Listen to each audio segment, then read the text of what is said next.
মাত্র ৪-৫ টুকরা মাংস দিয়েও কিন্তু এক ফ্যামিলির একদিনের খাবার তৈরি করে ফেলা যায়। আপনারা হয়তো ভাবছেন সেটা আবার কিভাবে? আসসালামু আলাইকুম ভিউয়ার্স, সুইটস এন্ড বেকিং এ সবাইকে স্বাগত। আশা করি আজকে আমার এই রেসিপিটা আপনাদের কাছে ভালো লাগবে। তো চলুন মূল রেসিপিতে চলে যাচ্ছি।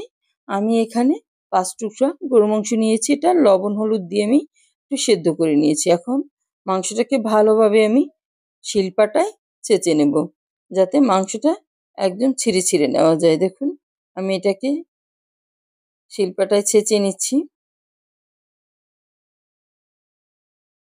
এটা কিন্তু ব্লেন্ডারে করা যাবে না, তাহলে এটা বেশি গুঁড়ো গুঁড়ো হয়ে যাবে, সেটা খেতে ভালো লাগবে না। আমি একটু ছিঁড়ে আপনাদেরকে দেখিয়ে দিচ্ছি। দেখুন এই যে এভাবে করে সবটুকু মাংসই আমি ছিঁড়ে নিব। দেখুন ছেঁড়ার পরের অবস্থা এরকম হবে।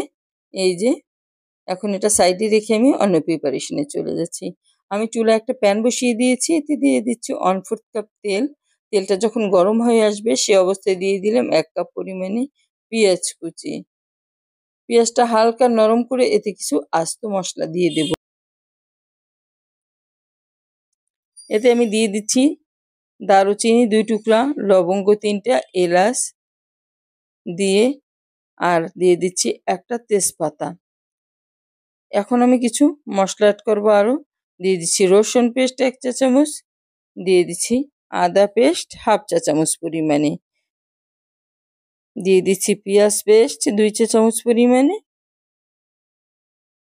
সব কিছু মিশিয়ে ভালোভাবে একটু কষিয়ে নিতে হবে, তাহলে মশলার কাঁচা গন্ধটা কিন্তু আর আসবে না। এখন এর ভিতরে গুঁড়া মশলাগুলি অ্যাড করে দিচ্ছি। দিয়ে দিচ্ছি লাল মরিচের গুঁড়া, হলুদের গুঁড়া, দিয়ে দিচ্ছি জিরা গুঁড়া আধা চা চামচ পরিমাণে, ধনে গুঁড়া 1 চা চামচ পরিমাণে দিয়ে এখন আরও একটু কষিয়ে নিব। এই যে কষিয়ে নিচ্ছি। এরপরে আমি সামান্য পানি দিয়ে সুন্দরভাবে কষাবো। মশলাটা আপনারা যতই কষাবেন এর টেস্টটা কিন্তু ততই ভালো হবে। আমি পানি দিয়ে নিলাম, দিয়ে ভালোভাবে এটা কষিয়ে নিচ্ছি। আর এই মাংসটা খেতে কিন্তু অসাধারণ হয়। অল্প মাংস, তাতে কিন্তু এর যে স্বাদ কম হবে তা না। স্বাদ মতো লবণ দিয়ে এর ভিতরে সবটুকু মাংস আমি দিয়ে দিচ্ছি। দেখুন এই যে এটা দিয়ে দিলাম। এখন কিছুটা সময় আমি কষিয়ে নেব মাংসটা দিয়ে মশলার সঙ্গে, যেন সুন্দরভাবে মাংস মশলা মিশে যায়।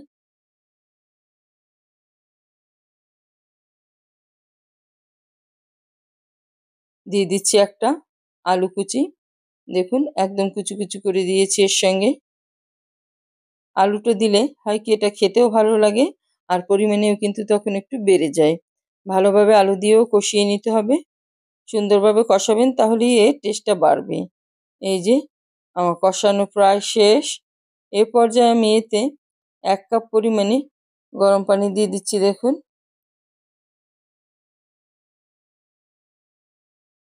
এখন ভালোভাবে নেড়েচেড়ে ঢেকে দিতে হবে। ঢেকে এর ঝোলটা শুকিয়ে আসা পর্যন্ত রান্না করে নিতে হবে। আমরা কোরবানির সময় অনেক মাংস পাই, তখন কিন্তু কিছুটা মাংস এভাবে সিদ্ধ করে যদি রেখে দিই, তাহলে মাঝে মাঝে এই রেসিপিটা তৈরি করে খাওয়া যায়।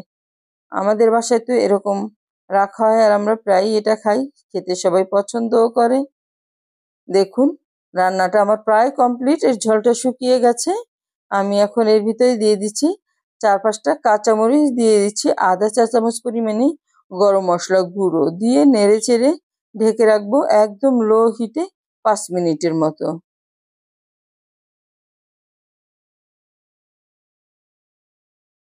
এখন ঢেকে দিয়ে আমি দমে দিয়ে নিচ্ছি। এখন আমি একটা সার্ভিং ডিশে সার্ভ করে দিচ্ছি। দেখুন কতটা মজার হয়েছে। আর এটা খেতে কিন্তু দারুণ হয়। দুর্দান্ত স্বাদের এই রেসিপিটা আপনারা অবশ্যই বাসায় ট্রাই করবেন। আর আমাকে কমেন্ট বক্সে জানাবেন যে কেমন হয়েছে। এই মাংসটা রান্না করে আপনারা অনেকজনই খেতে পারবেন। আশা করি রেসিপিটা আপনাদের কাছে ভালো লেগেছে। আর ভালো লাগলে বেশি বেশি শেয়ার করে দিবেন। সবাই অনেক বেশি ভালো থাকবেন।